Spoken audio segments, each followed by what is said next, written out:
স্বামীর অনুমতি ছাড়া স্ত্রী যদি 3টি কাজ করে তাহলে সেই স্ত্রী জাহান্নামী হবে। কথাটা শুনতে খারাপ লাগলেও কথাটা কিন্তু আমার কথা না, আল্লাহ রাসূল সাল্লাল্লাহু আলাইহি ওয়াসাল্লামের হাদিসের স্পষ্ট নেরেশন। কোনো স্ত্রী যদি স্বামীর অনুমতি ছাড়া এই 3টি কাজ করে তাহলে সেই স্ত্রী জাহান্নামী হবে।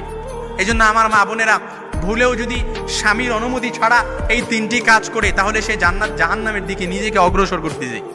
এই জন্য আমার মা বোনরা সবাই জান্নাতে যেতে চায়। এই জন্য আজকেই পৌঁছায় দিবেন আমার মা বোনদের কাছে, এই খবরটা পৌঁছায় দিবেন। পারলে এই খবরগুলো সব মা বোনদের কাছে আপনারা পৌঁছায় দিবেন, কারণ আমরা কেউ চাই না আমাদের মা বোন আমাদের স্ত্রীগুলো জাহান্নামে যাক, জাহান্নামের লাকড়ি হোক, আমরা এটা কেউ চাই না। এই জন্য 1 নাম্বার, স্বামীর অনুমতি ছাড়া স্ত্রী কখনো ঘর থেকে বের হতে পারবে না। ঘর থেকে কখনো স্বামীর অনুমতি ছাড়া কোনো স্ত্রী বের হতে পারবে না। 2 নাম্বার হচ্ছে স্বামীর অনুমতি ছাড়া সে কি করতে পারবে না? স্বামীর অনুমতি ছাড়া কোনো স্ত্রী নফল রোজা, নফল নামাজ আদায় করতে পারবে না। কারণ স্ত্রীর সাথে সময় কাটালে, একজন স্বামী যদি স্ত্রীর সাথে সময় কাটায় কিংবা একজন স্ত্রী যদি একজন স্বামীর সাথে সময় কাটায়, তাহলে আল্লাহ তাআলা ওই সময়টার মধ্যেও সাদাকার সওয়াব দিয়ে পরিপূর্ণ করে দেয়। আর যদি একজন স্ত্রী একজন স্বামীর সাথে একটু মুচকি হাসি দিয়ে কথা বলছে, আবার একজন স্বামী একজন স্ত্রীর সাথে মুচকি হাসি দিয়ে কথা বলছে, ওয়াফি তাবাসসুমুকা ফি ওয়াজহি আখিকা, তিরমিজির বর্ণনা এসেছে এই যে মুচকি হাসি দিয়ে কথা বললেন